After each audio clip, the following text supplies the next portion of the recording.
Esto provoca una reacción de impotencia, de resentimiento contra la autoridad romana.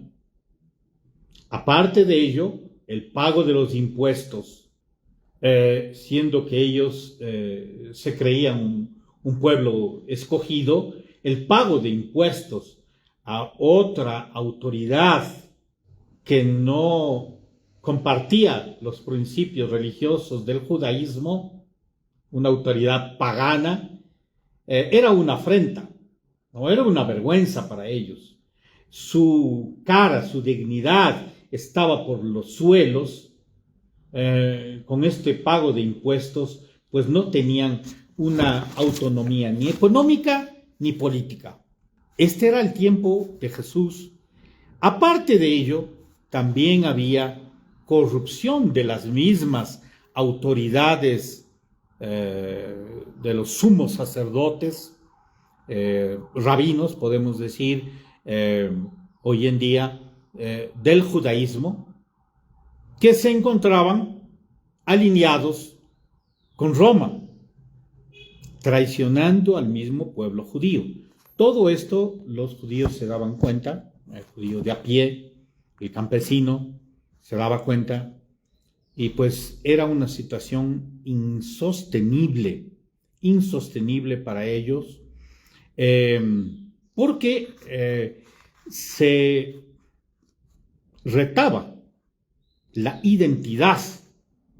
Era inminente que en 2 generaciones se iba a perder esta identidad religiosa monoteísta que ellos la cuidaban, un grupo la cuidaban celosamente.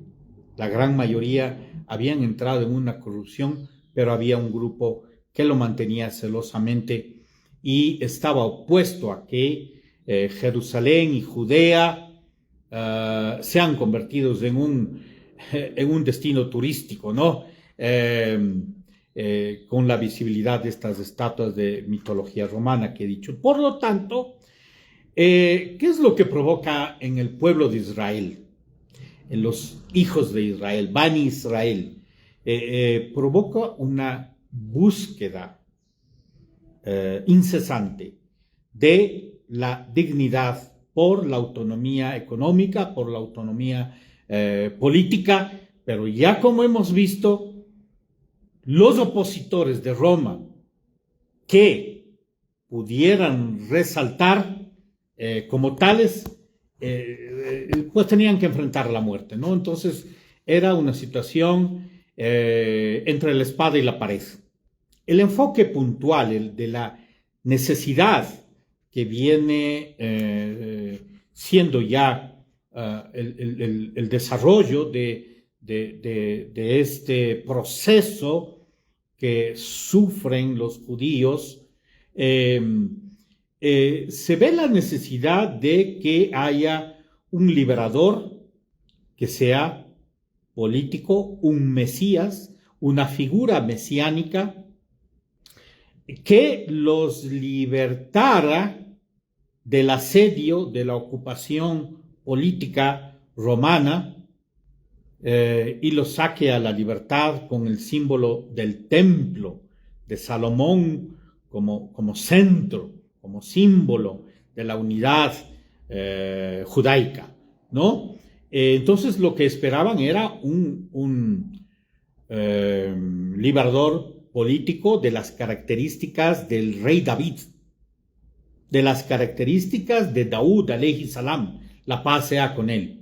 Esto es lo que ellos buscaban, lo que anhelaban, lo que pedían, y varios fueron los que se confundieron con el Jesús, con el Mesías, con el enviado. Varios fueron nombrados Masih, Masaha. Masaha quiere decir ungido. Varios fueron los Mesías, los ungidos, entre ellos varios reyes, varias dignidades, varios líderes políticos, pero el objetivo era establecer el reino de Dios sobre la tierra y que se acabe la corrupción a través, obviamente, del restablecimiento del centro religioso de Jerusalén como tal y el cumplimiento de la Torá, el cumplimiento de la ley mosaica, ¿verdad? Así es como un ortodoxo judío debía creer en el Mesías. Es uno de los 13 pilares de la fe judía, creer en el Mesías, ¿no? El ortodoxo judío pensaba que esta figura mesiánica ortodoxa debería al menos ser versado en leyes, en capítulos, versículos de la Torá, ¿no? Del Pentateuco, de la ley judía. Debería ser también, su aspiración es que debería ser un portentoso líder, estratega militar, que derrote a las huestes de los romanos, ¿no? Con gran autoridad. También lo que esperaban era este restablecimiento del templo de Salomón, de Sulaimán, alayhi salam, la paz sea con él, que significaba la autonomía plena de ellos. ¿Sí? Eso tenemos que entender. Nunca en sus aspiraciones ni en su imaginario se encontraba el concepto de redentor de los pecados que paga con la sangre. No había esa teología. Ya vamos a ver de dónde viene, es un concepto nuevo de salvación, modificado, obviamente, por conveniencias políticas después, ¿no? Pero hay que tener en cuenta nuevamente que el énfasis es en un Mesías político, un Mesías liberador, que le saque al pueblo de esa esclavitud en la que se veían por varios siglos ya. Esta situación fue, ¿por qué se encontraban los judíos en esta situación caótica, donde no eran autónomas, donde la corrupción de la práctica del judaísmo se veía ejemplificada en la proliferación, la exageración de los rituales, de los aspectos externos, ¿no? En vez de la reflexión espiritual. La parte religiosa se había difuminado en el judaísmo de aquella época, hace más de 2000 años, en el tiempo de Jesús.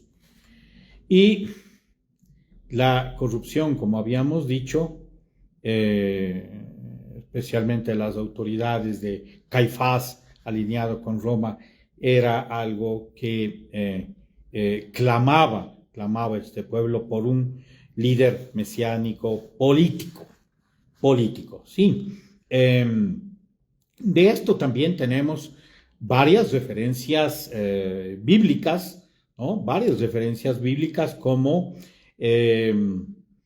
Ciro es llamado el Mesías, no solo Jesús, entender. Ciro, 559 a 530 antes de Cristo. Este es un rey aquémida, de los persas, ¿ya? Los aquémidas eran aquellos que terminaron venciendo a los medos allá en Persia, ¿verdad? Entonces este era un emperador, un Ciro, le llaman el Mesías porque siendo que no es de la línea, de la familia del pueblo de Israel, es llamado el Mesías porque derrotó a los babilonios y restauró el templo de Salomón.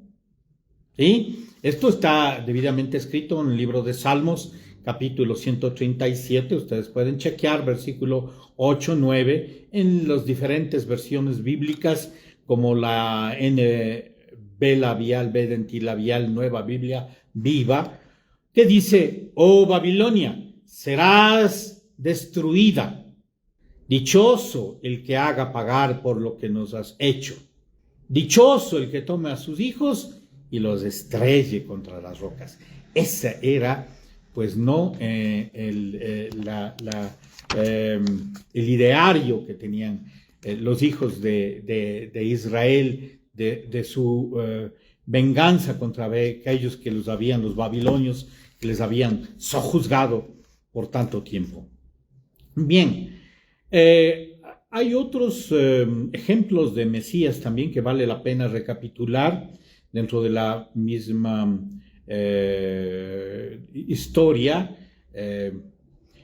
como es el caso de Judas Macabeo, quien vivió como 160 años antes de Jesús, la paz sea con él, que lidera una campaña militar triunfante contra el imperio seleucida, ¿no?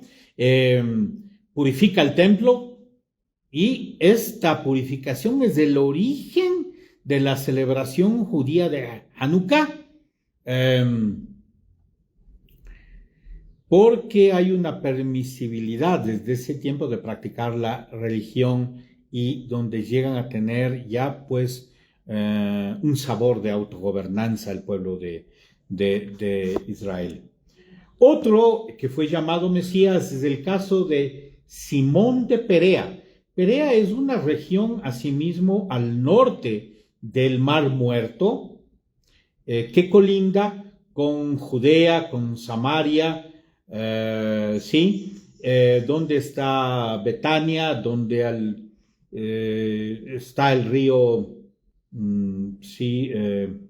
río Jordán, por supuesto. Está el río Jordán al costado occidental de Perea. Simón de Perea fue un antiguo esclavo de Herodes, del rey Herodes, el mismo que organizó grandes revueltas contra la autoridad, llegando hasta el punto de quemar el palacio de Herodes en Jericó.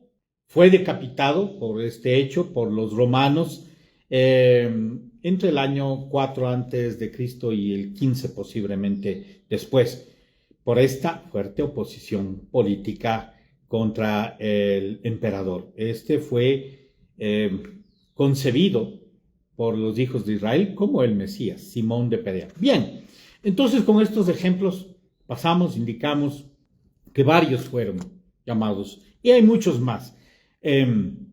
En cuanto se refiere al gran sabio del Islam, Ibn al-Qayyim, rahmatullah alayh, solo un puñado de personas piadosas sostuvieron la fe original sin corromperse, la fe original del monoteísmo puro en el judaísmo sin corromperse. Ellos fueron la familia de Imrán, los ancestros de María, Zacarías, Mariam, alayha salam, la paz sea con ella, quien, para sorpresa de muchos, es nombrada en el Corán 30 veces. Y un capítulo entero, el capítulo número 19, se llama Mariam, concebida como María, Virgen, Madre de Jesús, la paz sea con ellos. En un capítulo del Corán que se llama Sura At-Tahrim, se habla acerca de María, que dice que es Kanat min al-Qanitin, y no dice min al-Qanitat, plural femenino. Es decir, que María en el Corán es considerada líder tanto de los hombres como de las mujeres creyentes. Min al-Qanitin, ¿sí? Esto pues desdice, ¿no?, cualquier tendencia de colocar a la mujer en segundo plano. Más bien, en el Islam tiene un alto grado la mujer en sí misma, y más que todo María la pasa con él. Para muchos también, sorpresa, Jesús es nombrado 25 veces en el Corán. Isa ibn Maryam, Jesús, hijo de María. ¿Quién tuvo un nacimiento milagroso? Solo de la madre de la Virgen María, por orden de Dios, sin intervención masculina, ¿sí? Y en el Corán también compara el nacimiento de Jesús con la creación de Adán, en la que Adán se generó nada más por la voluntad de Dios y dijo, kun, sé, fayakun. Y Adán llegó a ser un ser completo. Asimismo, Dios, en su infinita sabiduría, ha creado a todos los seres, todos usted y yo, de padre y madre. Creó a Eva solo de su padre simbólico Adán, creó a Adán sin padre ni madre, y esto muestra, pues obviamente, el poder de Dios, su diversidad en expresar su grandiosidad. Así es como Él quiere. Y bien, también tenemos referencias bíblicas del nacimiento de Jesús en varios de los Nuevos Testamentos, los evangelios, que hoy día se les llaman Mateo, Marcos, Lucas, Juan, los evangelios sinópticos, los 3 primeros menos el último. Se encuentra el nacimiento de Jesús. No debemos olvidar lo que había dicho, ¿no? La anunciación, que es una anunciación hermosa, que también habla el Corán, pero dentro de un contexto de agitación política profunda que vive el pueblo de Israel, allí con el mandato de Herodes, ¿sí? Bien, una vez que la Virgen María, alayha salam, la paz sea con ella, Mariam, da a luz a su único hijo, Jesús.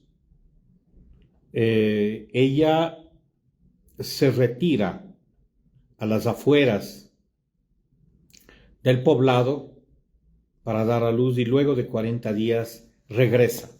Cuando regresa hacia el pueblo, allí recibe desgraciadamente falsas acusaciones y calificativos y epítetos por parte de los judíos que no merece hablarse en esta charla, pero que ya podrán imaginarse que cómo se atrevió María, hija de Aarón, tu padre no fue un fornicador, ni un adúltero, ni tu madre tampoco, etcétera, etcétera. Y ella, pues nada más hace votos de silencio y señala con la mano a Jesús.